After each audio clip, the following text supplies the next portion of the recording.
back to Unapologetically Woman. We're celebrating phenomenal women all across Kentucky who make no apologies for their perspectives or the impacts that they are making in the community. Today we're celebrating Representative Ruth Ann Palumbo. Ruth Ann is a wife, a mom, a grandma. She's on the board of Compose Arts, and she's the longest serving woman in the history of the Kentucky General Assembly. Unapologetically Woman, Representative Ruth Ann Palumbo, that's you. Congratulations. Thank you for having me. It's a pleasure to be here. Well, I'm so happy to be with you today. You've got to tell me, how can you have 6 grandchildren and look so young? How does that happen? Well, aren't you nice? They keep me young, going to football games and basketball games and volleyball games. I have to stay energetic. Now, do they go to, you graduated from Bryan Station. I did. Do they go to the same school that you went to? They did, Bryan Station Middle School, but 2 are at Liberty now, the little girls, and then 3 are at Sayre, and 1, my granddaughter, my oldest granddaughter, is at American University in D.C., which she loves. She loves it. How great is that? She loves it. That's great. And you have 4 sons. I had 4 sons. 1 is now with Jesus. You want to talk about him? Well, he was a wonderful young man. He died. John the Third. Yes, he died when he was 16 by suicide. He had ADHD, and at the time, we did not realize the impulsiveness that young people who suffer from ADHD have. It's attention deficit hyperactivity disorder. And he was not really diagnosed. And made a quick decision, which I'm sure, had he slept through the night, would not have happened. I hear that so many suicides happen on a Sunday night before Monday, when people face the week. They're thinking they might have an exam they don't want to take, or something at work that they don't want to face. So I've learned a lot about that. And so how has that affected your work and the work that you do? Because you are a fighter, a go-getter. If there's a cause to be behind, to do what's right, you're all over it. It taught me that I'm not in control. Only God is in control. And we have to accept and realize that God makes a quilt. We don't understand what that quilt will be until it's finished and we get to heaven. But Johnny was a young person who went on mission trips with church. He was involved in Boy Scouts. He did everything right. Not a troublemaker, no drugs, no alcohol, but just made a bad decision that you don't turn back from that decision. Well, and sometimes when you're younger, the weight of things can feel heavier than what very heavy, very heavy. And I saw he was reading one of Thoreau's books that was left open, so I knew he was reading poetry, and then just made a very bad decision, which so many young people do, but this was a pretty bad one. And so you have been fighting for, gosh, you're the longest, this is your 17th term. It was. It was. It was, yes, ma'am. And so how did you choose what priorities you were going to endorse or fight for? Well, I always wanted to fight for children, young people, women and families. So many young people are in need. Mental health is a big problem in the United States, across the world actually. And so many of us need help and are fearful of asking for help because mental illness is something we don't want to admit. But we all have issues that we need to work out and work through. And going to church, being with like-minded people and friends is such a wonderful way to fight for ourselves. And so going to church, because I know that your faith is a strong guider of you, and you've done so many different things. You are, as you said, a champion for issues that help women, children, families, and the elderly. Yes. And so that's important for you. Tell us about the ladies of the house. Well, when I was first elected, there were 6 women. That was 91 is when I started serving.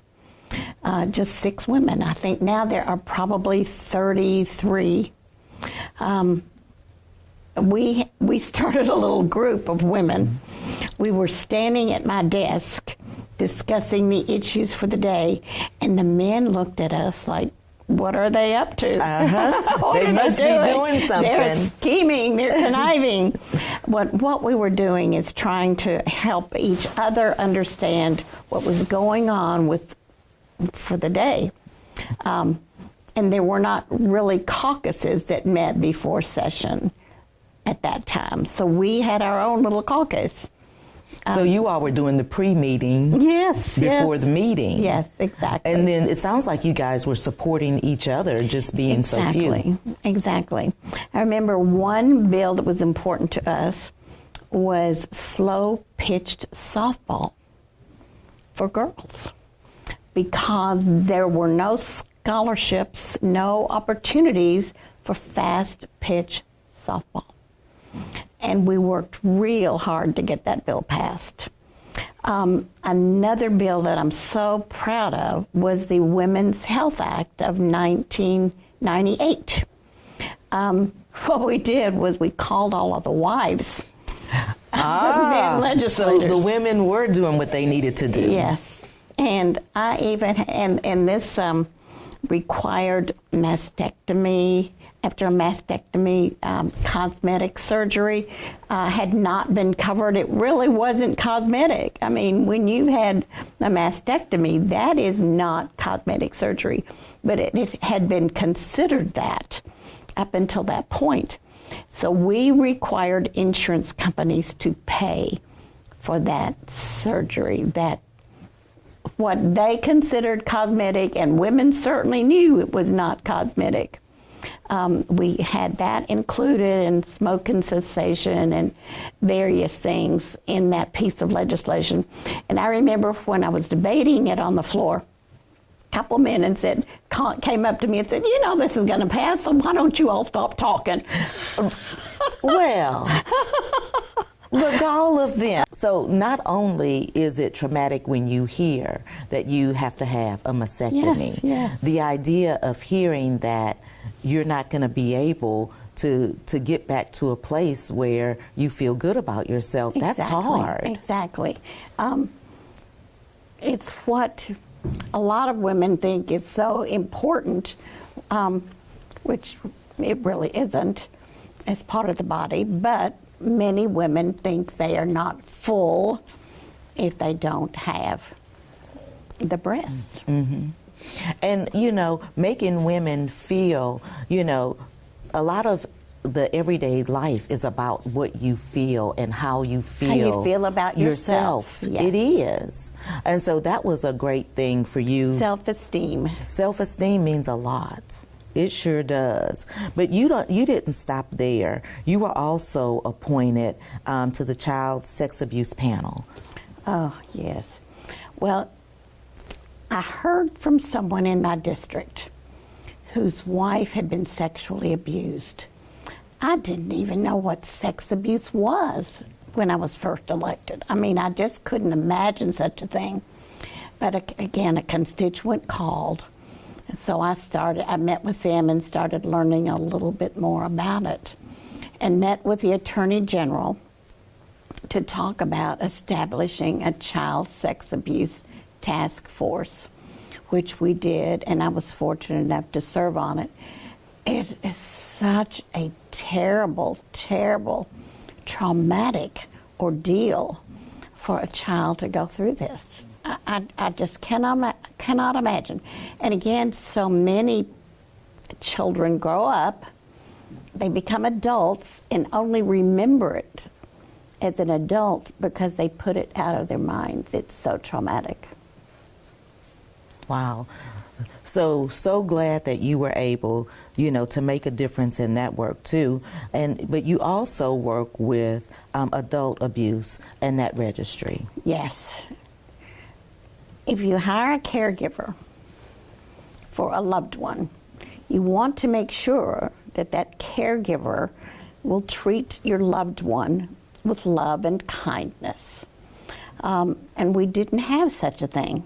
There was no registry that would put people who were abusers on a list. That would give you a heads up. So not to hire that person. Right.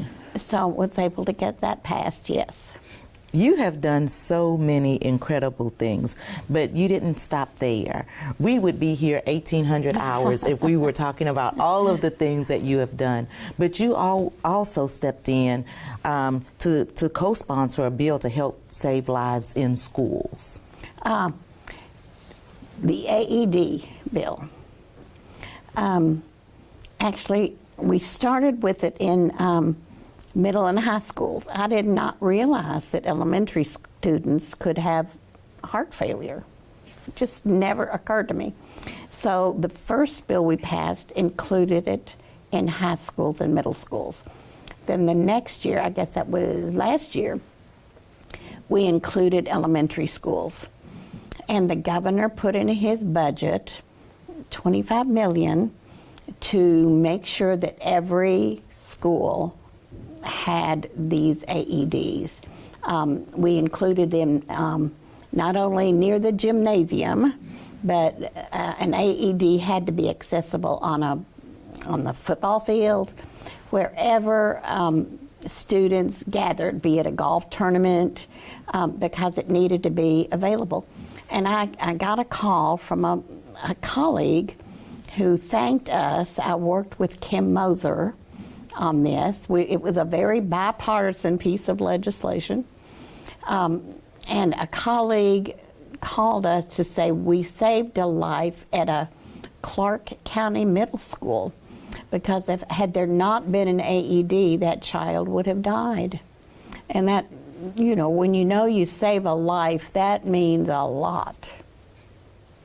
That's so important. That is so important.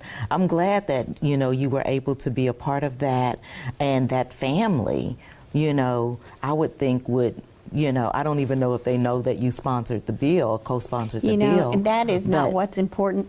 I met Peace Ifasho, whose son was playing at Dunbar, just practicing, and had an episode, and they could not find the AED. So part of this legislation requires people in the school, the adults, the coaches, to be trained and at least know where an AED is accessible. Because those kinds of things can be avoided. Yes. I mean, who would think that somebody would die because someone couldn't find an AED? That's terrible. And cardiac arrest is much more prevalent in young people than we ever realized. And I wonder what that's about. I wonder why. Well, sometimes it's a birth defect that goes unnoticed. When you take a physical for sports, that's not checked. They're just basic. They're making sure that everything is in the right place. Yes, yes. So I'm really proud, and I'm so happy to have worked with Representative Moser to get that passed. Girl power. Well, when you know you save a life, or make someone joyful, or make them feel better about themselves, that's what it's all about. I 100% agree. I'm going to kick it to you for the last word. For young girls and young women that are looking at you and thinking maybe they would like to do something like you're doing and have done, what kind of advice would you give them?